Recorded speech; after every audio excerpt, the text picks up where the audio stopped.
hoy en la mañanera apareció alguien a quien respetamos y admiramos, la querida Nancy Flores, corresponsal de la revista Contralínea, a quien saludo con mucho gusto. Querida Nancy, ¿cómo te va? Muy buenas tardes ya. Te saludo desde esta trinchera independiente. ¿Cómo te ha ido? Buenas tardes, Vicente. Muy bien, muchas gracias. Así es, hoy estuve ahí en Palacio Nacional, pero no tuve oportunidad de preguntarle al presidente, pues este tema tan relevante que estaba planeado para discutirse el día de hoy, que tiene que ver con esta reforma electoral, una reforma pues a la Constitución, que ya está muy cantado que no va a pasar, y quería pues justamente consultarle al presidente López Obrador pues acerca de esta otra parte que no se han, digamos que focalizado, que tiene que ver con el dinero de los partidos.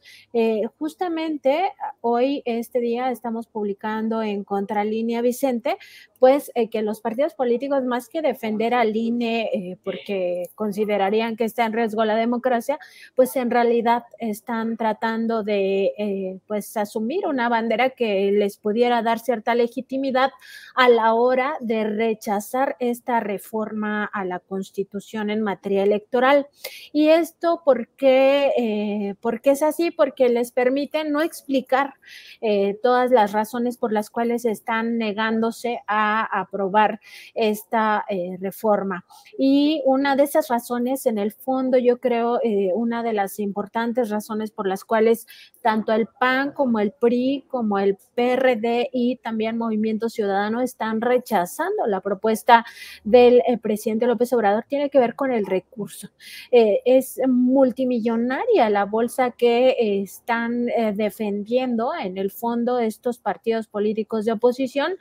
Tan solo decir que en 2023 el INE les aprobó un presupuesto desde agosto pasado por más de 3,300 millones de pesos a estos 4 partidos políticos. No es cualquier cosa, y por supuesto que históricamente se ha visto, estos partidos políticos están por el interés económico. Baste recordar que cuando fue la pandemia de COVID-19, que estábamos como en el peor momento, el propio primer mandatario pues llamó a los partidos políticos a hacer donaciones de sus recursos para que se pudieran adquirir las vacunas o comprar ventiladores o atender de alguna manera esta pues crisis sanitaria que estábamos viviendo no solo en México sino en el mundo.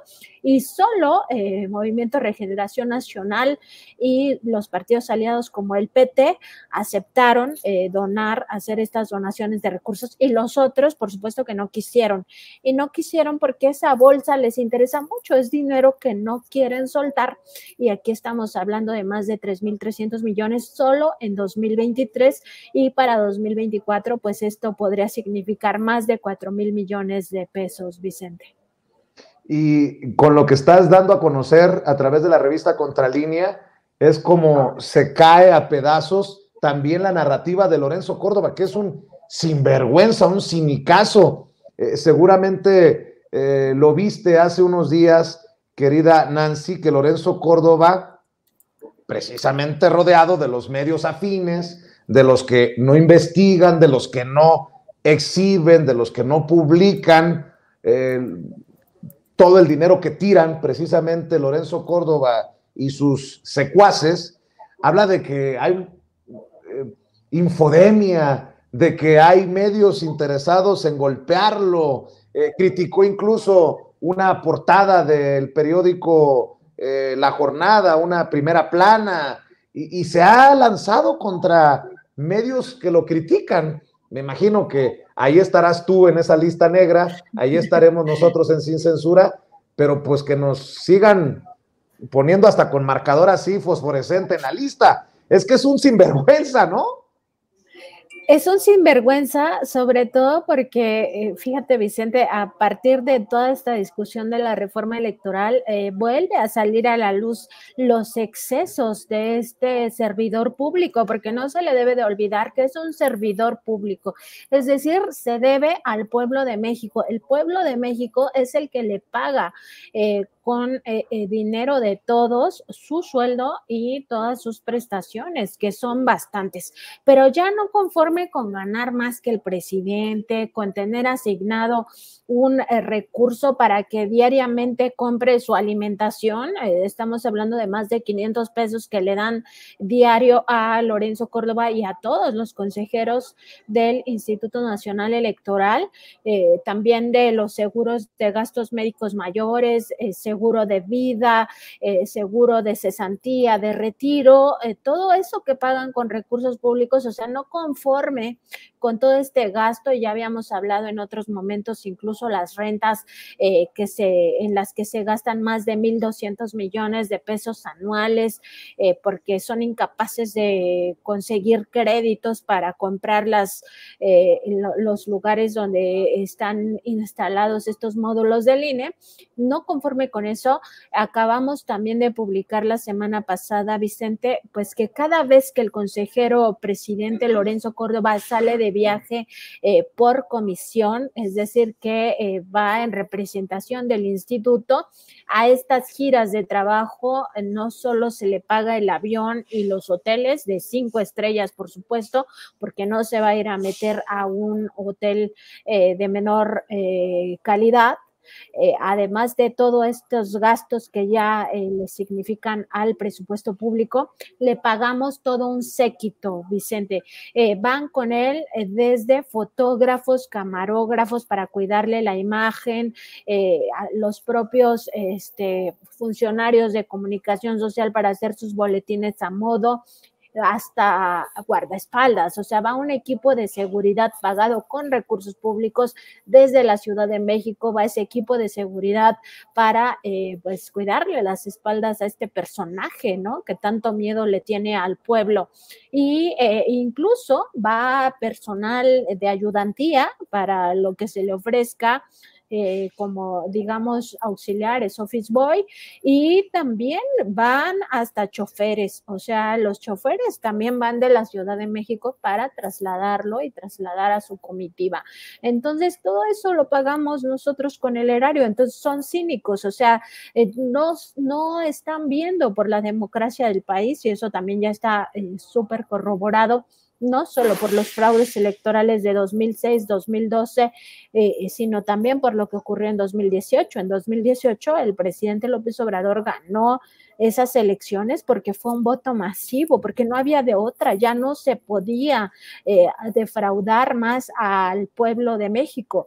Y además porque el presidente, entonces presidente Enrique Peña Nieto, que ya para entonces se había convertido, y él mismo se lo confesó al presidente López Obrador, en el payaso de las cachetadas de los empresarios, pues por supuesto que ya no aceptó tener estos tratos con el poder fáctico, que es el poder económico. Y no defienden la democracia, nunca lo han hecho, por eso ocurrieron estos fraudes todo el tiempo, sino además lo que defienden en realidad es el gasto excesivo, es el manejo presupuestario sin rendición de cuentas, con excesos de todo tipo, y lo mismo que ocurre con el INE y todos estos excesos, pues ocurre también en los partidos políticos. Eso es lo que en realidad defienden, tener acceso al presupuesto multimillonario, presupuesto público, sin rendir cuentas, y además pues que les siga manteniendo un estilo de vida que de otra manera no podrían sostener. Querida Nancy, para cerrar, y sé que andas ocupada, agradecerte siempre estos intercambios para la audiencia de Sin Censura. ¿Qué viste y cómo lo viste el domingo? Obviamente hay periodistas, hay analistas que opinan sin haber estado ahí. Eso es lo que me llama la atención. A nosotros nos pueden criticar, como nos han criticado en muchas ocasiones, porque según ellos vamos a reventarles las manifestaciones o las marchas, cuando nosotros nos acercamos a documentar, a reportar, pero los otros, los grandes periodistas de México, pues ¿cómo se van a parar en la marcha del pueblo? ¿Cómo se van a parar en esta celebración que encabeza o que encabezó el presidente Andrés Manuel López Obrador? Y la realidad no es la que cuentan muchos de estos medios corporativos, con sus honrosas excepciones, diría Andrés Manuel López Obrador. La realidad es la que viste tú, la realidad es la que vi yo, y la realidad es la que con la que les está dando en la cara a esos en los medios de comunicación y a esos en el mundo político, la gente de a pie. O ¿tú qué piensas, Nancy, de lo que vivimos el domingo? Sí, yo primero vi a un presidente del pueblo, algo que no habíamos tenido, yo creo, desde Lázaro Cárdenas, que por supuesto no nos tocó a nosotros, Vicente, pero es un presidente totalmente del pueblo, Andrés Manuel López Obrador. Yo creo que se desbordó la gente por estar al lado del presidente, acompañarlo en estos 4 años. Era la manera de expresarle, estamos aquí. Mucha gente no consiguió venir, pero por supuesto que querían haber estado en esta marcha, y quienes sí lo hicieron, pues digo, para empezar, un recorrido que se hace en 40 minutos porque son pocos kilómetros entre el Ángel de la Independencia y el Zócalo de la Ciudad de México, del Zócalo capitalino, pues se la aventó en más de 5 horas. Eso te habla de una cosa descomunal, algo que pues yo creo nunca habíamos visto. Por supuesto que es algo histórico, algo que va a trascender a este gobierno, y creo que algo que no se va a volver a repetir, primero porque estuvo en riesgo la propia vida del presidente, pensando que tumultos así pueden llegar a asfixiar a las personas, y sobre todo porque en realidad querían estar con él, se cerraban para estar con él, tocarlo, y uno tal vez piensa, bueno, es que tocarlo pues no pasa nada, pero si te tocan miles y miles de manos, miles y miles de personas, pues ya no es tan divertido, ¿verdad? Esto por una parte, por supuesto se rompió todo el protocolo, todo protocolo que pudiera haber existido en términos de seguridad para un primer mandatario. Fue absolutamente imposible pues llevarlo a la práctica. Esta idea que tenía el presidente como de yo voy a marchar encabezando y van a ir 4 personas conmigo y de ahí para atrás todas las demás personas, evidentemente nunca se pudo hacer de esta manera. Ya estaba absolutamente desbordado Reforma desde las primeras horas. A mí me tocó estar cubriendo desde el Zócalo capitalino, y ya también, o sea, las personas habían llegado desde antes de que siquiera saliera el sol. Llegaron desde las 5 o 6 de la mañana para apartar lugares, y la espera ahí también fue terrible, fue muy dura para los que resistieron, porque el sol estaba a todo lo que da. Llegó un momento en el que a mí me tocó atestiguar que varias personas adultas mayores ya salían cargadas por la propia gente, cargadas por los paramédicos, porque se desplomaban ante la inclemencia del sol. Estuvo muy dura la espera. Y por otra parte, pues lo que pudimos ver ante todo fue ese pueblo que está siendo permanentemente humillado por las clases sociales acomodadas, por el sector empresarial, por el sector político, a los históricamente despojados. Es a los que yo vi a las personas reivindicando su color de piel, reivindicando que seamos morenos, reivindicando también los pies, pues sí, los pies rajados por el trabajo en campo. Yo vi a la gente de abajo festejando a su presidente. Había muchísima alegría, muchísima efervescencia. Me sorprendió mucho las personas que ni siquiera alcanzaban a ver al presidente, pero con el solo hecho de que se anunciara que ya había llegado y que ya iba a dar su mensaje, había personas que se les escurrían las lágrimas de la emoción de que iban a estar cerca del primer mandatario. Y también me sorprendió mucho, pues, cuántas veces se pudo haber llenado el Zócalo. Hay cálculos que dicen que 2 veces, la verdad es que no sé, porque a mí me tocó ver que así como entraban ríos de personas, salían ríos de personas en esas largas horas de espera del primer mandatario. Mucha gente se fue porque de verdad que estar esperándolo allá en el Zócalo estaba de locos. Era una cosa impresionante todo el desgaste solo por estar debajo del sol. Ni siquiera digas porque habías caminado 5 kilómetros, 10 kilómetros, no, el hecho de estar bajo los rayos del sol fueron haciendo que muchas personas ya no aguantaran. Por supuesto que esta espera pues también implica no comer, no tomar agua, deshidratación, insolación, etcétera. Pero lo que sí vi es que la gente llegaba ahí por gusto. Yo no dudo que haya habido acarreados, por supuesto, pero al final del día también decir que pues son los mínimos, o sea, no puede decirse que todos los que fueron, yo ni siquiera creo que el 10% sea de acarreados, yo creo que más del 95% de las personas fueron porque querían ver al presidente, porque querían estrecharlo, porque querían de alguna manera manifestarle que ahí está el pueblo y el pueblo acompaña su transformación. El clasismo a todo lo que da, ¿no? Cuando dicen, es que había muchos camiones, autobuses, ¿y qué esperaban? ¿Cómo querían que llegara la gente? A mí me da risa. Es que llegaron desde Sonora en camión.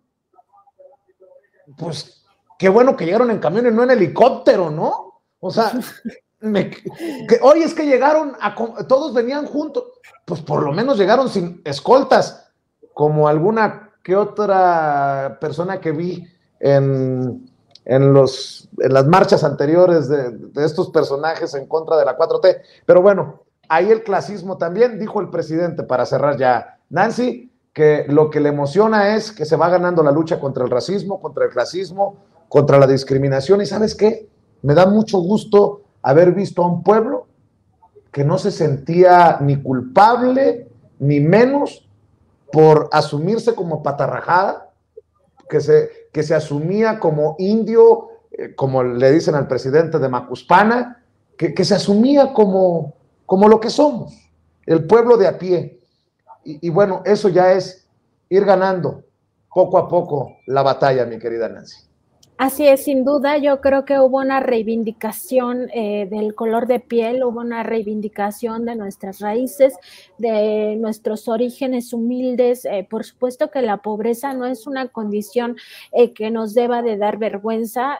A quienes debería de darles vergüenza es a quienes amasan grandes cantidades de dinero, sea por el latrocinio, que es este robo del presupuesto público, o por la explotación brutal de las personas más vulnerables. Entonces, hay una reivindicación del pueblo mexicano sin duda, y a mí me parece que eso se ha logrado en poco tiempo, decir sí, pues aquí estamos, somos los pobres, somos los que históricamente han querido humillar y han querido pisotear y tal vez de alguna manera desaparecer, pero ni hemos desaparecido ni vamos a desaparecer, y tal cual como lo dice el propio presidente López Obrador, el voto de cada uno de nosotros cuenta y hay que hacerlo valer en las elecciones para que siempre tengamos presidentes o presidentas del pueblo. Es lo que se necesita, es la única manera de pues sacar adelante a este país que ya no aguanta más raterismo, ya no aguanta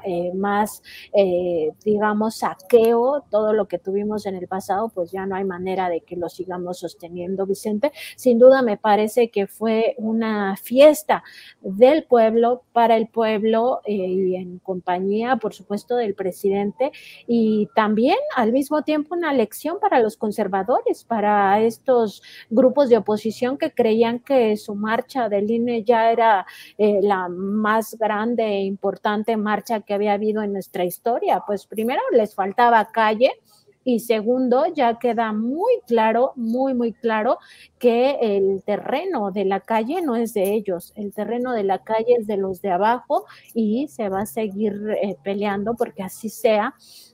Y sobre todo esta parte yo creo que ya no les queda, digamos, espíritu, ni les queda oportunidad de volver a salir a la calle a hacer marchas, porque después de esta, pues, ¿quién se va a atrever? Así es, pues mi querida Nancy, estamos al pendiente de lo que siguen publicando en la revista Contralínea, siempre para darle a conocer a la audiencia de Sin Censura lo que hacen desde el periodismo de investigación. ¿Por qué no cerramos invitando a esta audiencia diferente e inteligente para que se sume también a la audiencia de Contralínea, para que esté siempre al pendiente también de lo que publican, de lo que publicas tú en redes sociales? ¿Por qué no cerramos con los esfuerzos que hacen, querida Nancy? Pues te agradezco mucho, Vicente, el comercial, y pues sí, estamos en www.contralinea.com.mx, ahí pueden encontrar todos los materiales y también la revista impresa en PDF para descarga. Además, estamos en el canal de YouTube y en Facebook Live como Contralínea, de lunes a viernes a partir de las 10 de la mañana en nuestro programa en vivo, y por supuesto que además a Contralínea la encuentran en Twitter de esa manera, @Contralínea, y a mí como @Nancy_contra. Siempre es un gusto platicar contigo, con tu audiencia, Vicente, y también pues le mando un abrazo a todo tu equipo de producción, especialmente a Ceci. Salúdanos por favor también al equipo ahí en la sala de redacción de Contralínea, y un abrazo para el maestro Miguel Vadillo, director de la revista. Gracias, mi querida Nancy, nos vemos pronto. Gracias, muy buenas tardes, hasta luego.